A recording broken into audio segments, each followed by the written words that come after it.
Hey guys, what's up? This is Andrew with Nautilus Spearfishing. Today we're going to be talking about breakaways and slip tips for your blue water setups. Down here, check it out. We got a Pathos Laser Open Pro Carbon 140, and there is definitely a lot of ways in setting up a breakaway, and everybody's got their own preferences. I'm going to just show you one way of doing it. Very cheap, efficient way of doing it. Technically, this is an in-house setup that you can actually do. Most guns are gonna come with a bungee like this with a snap swivel clip, and you can actually utilize this and set up your breakaway. What we did here is we doubled up on the mono using two pieces of well, not two pieces technically, just doubled up, actually tripled up on 300-pound mono, so it's technically a 900-pound ring we got here. And basically the rest is just your bungee, and we passed it right through the metal swivel piece in here, and it's nice and secure in there. So then what you're going to have to do is this back end here that would have hooked up on your anchor on a standard setup goes on the back here on the line release, and then your shooting line is attached to the clip as it normally would be, and your float line would then attach to this ring, your float line clip. So it would hook up your float line to that. When you shoot this gun off, line release lets go, it goes off, and you keep the gun in your hands, and everything else goes with the breakaway setup. Depending on what kind of fish you guys are going to be chasing, I would recommend maybe a beefier setup. This would be, you know, very light setup here. This little piece we added here was just an extension because we were a little bit short on the shooting line. You can actually technically use your stock shooting line that would hook up all the way on the front anchor up here. Normally that's where you have your shooting line set up on a standard setup. You can actually just make one of these extension pieces that's long enough to hook up to that shooting line way over here.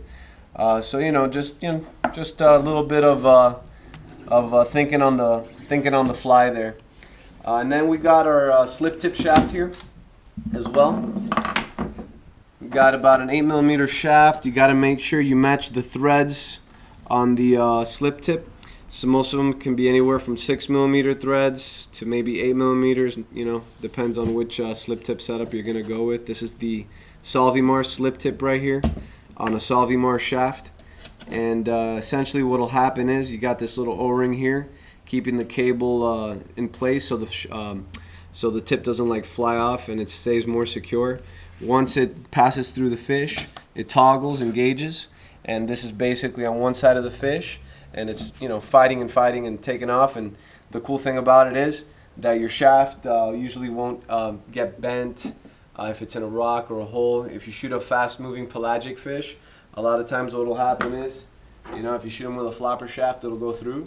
Fish takes off going really fast, the shaft starts to bend this way, and it opens up the hole big time on the fish because you got all this water pressure pushing against the shaft. And the slip tip passes through the fish, and the shaft just goes alongside of the fish instead of sideways. So it's a little bit more streamlined, and it doesn't tear the hole open so big. So there are some benefits as far as using a slip tip, that's for sure. A lot of times with slip tips, you can put them in between the bands here also, and it helps keep the tip from popping off, and when it shoots off, you know, everything goes. Sometimes with this cable stuff though, it will damage the rubber on the band, so you got to be very careful with that as well. And that's pretty much a quick little setup on how to rig a breakaway and a slip tip. Very simple stuff. Usually you might want to use some glue on the threads here so it doesn't unthread. And that's about it. I mean, let's do another quick run through. You got your shooting line attached to the back of the shaft. Hook runs all the way through the gun. You can do as many wraps as you want, back and forth on the line release. Finally, it's going to end up back here with your breakaway hooked up on the line release. So when you shoot, it disengages. Your clip is hooked up to this loop piece here, this ring, and then your shooting line is hooked up to the clip over here. And that's pretty much it. So that way you keep the gun in your hands, especially if you have a very nice specialty gun. You do not want to lose that thing. Keep it in your hands and basically let the float and the float line do its thing. We'll do another video on how to hook up your float line and your float. But for now, hope you enjoyed. Catch you in the next one.